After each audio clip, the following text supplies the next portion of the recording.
To Curious Pharma. Here, this is the classification series part 2. In this part, we're going to cover antiarrhythmics.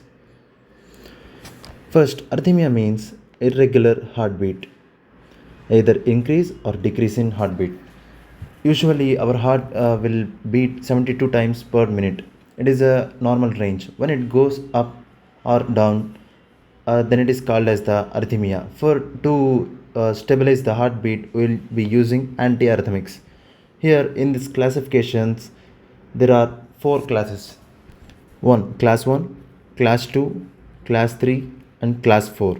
In class 1 drugs, we have three types: 1A, 1B, and 1C. First, you will be able to remember these four types by remembering the which channels they are blocking. First one, class 1 drugs will block the sodium channels. Class 2 drugs will block the beta cells. Class 3 drugs will block the potassium channels. And class 4 drugs will block the calcium channels. Like that. Class 1, 2, 3, 4, sodium, beta blockers, potassium and calcium channels blockers respectively. In this, each of the drug we will see. Class 1. In the class 1, there are three subclasses: 1A, 1B, and 1C. In 1A, we have quinidine, procainamide, and disopyramide. And in 1B, we have mexiletine, lidocaine, and phenytoin. Mexiletine is also acts as local anesthetic, and it is chemically very relevant to the drug lidocaine. In class 1C, we have flecainamide, moricizine, and propafenone. These three drugs comes under the IC, class 1C drug. These are absolute sodium blockers.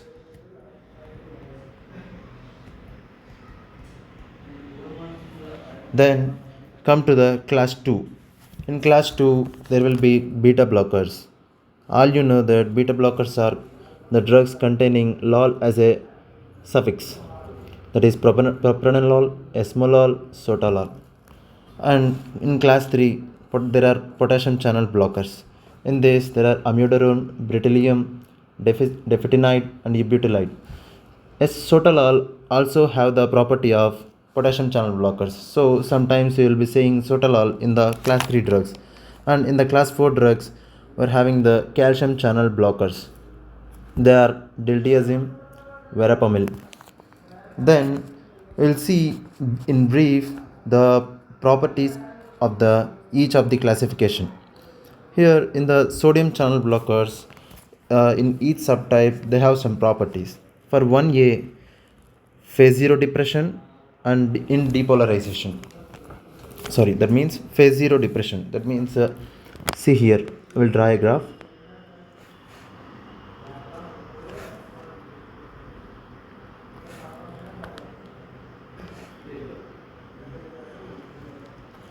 It is the graph which represents the different phases of the cardiac electricity conductivity. Here in phase 0, we have sodium channel blockers. In phase 1, potassium channel blockers. In phase 2, calcium channel blockers. And in phase 3, repolarization. That means K plus efflux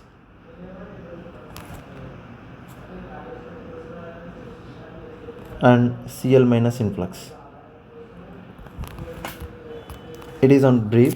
Don't take it too information here. Just for the sake of information, I have given this. To just understand briefly.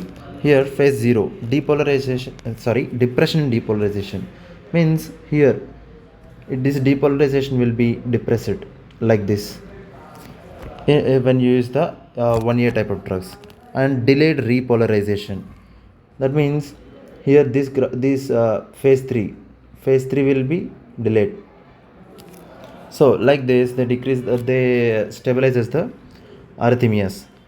In potassium channel and 1B drugs, potassium channel openers and shortening of the repolarization and action potential duration.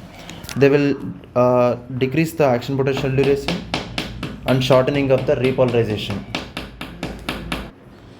As I said, the 1C drugs are most potent sodium channel blockers and no effect on repolarization. Then beta blockers. They are membrane stabilizing. They have the membrane stabilizing action. That means in arrhythmia the membrane is repolarized continuously. So to stabilize the membrane, we use the beta blockers. They decrease the heartbeat and stabilizes it. Decrease in slope of phase 4. It is the phase 4. The slope of the phase 4 was decreased so that it prolongs the duration. Next, potassium channel blockers. Here they blocks the tortuous depointers, that is QT interval prolongation, so that they will stabilize the heartbeat. Calcium channel blockers, they decreases the contractility of the cardiac muscle so that they will stabilize the heartbeat. These are the major classifications involved in the antiarrhythmic drugs. Thank you.